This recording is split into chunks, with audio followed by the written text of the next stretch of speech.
சிறு துரும்பும் பல் குத்த உதவும்னு சொல்லிட்டு சொன்னாரு.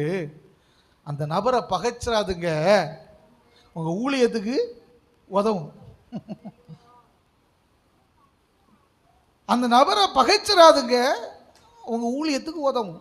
அதனுடைய பொருள் என்ன அப்படின்னா, அவன் எப்படி வேணாலும் வாழ்ந்துட்டு போட்டும், அவன் எப்படி வேணாலும் இருந்துட்டு போட்டும், அவன் பணம் உனக்கு உதவலாம். பவுலுடைய கான்செப்ட் அது, நான் உங்களுடையதை அல்ல, உன் கையில் இருக்கிற பணத்தை அல்ல, உன் கையில் இருக்கிற பொருளை அல்ல, உங்களை தேடுகிறேன். உங்கள் வாழ்வு மலர வேண்டும், மாற வேண்டும் என்று நான் விரும்புகிறேன். உங்கள் பயணம் பரலோகத்தை நோக்கிய பயணமாக இருக்க வேண்டும் என்று நான் எதிர்பார்க்கிறேன்.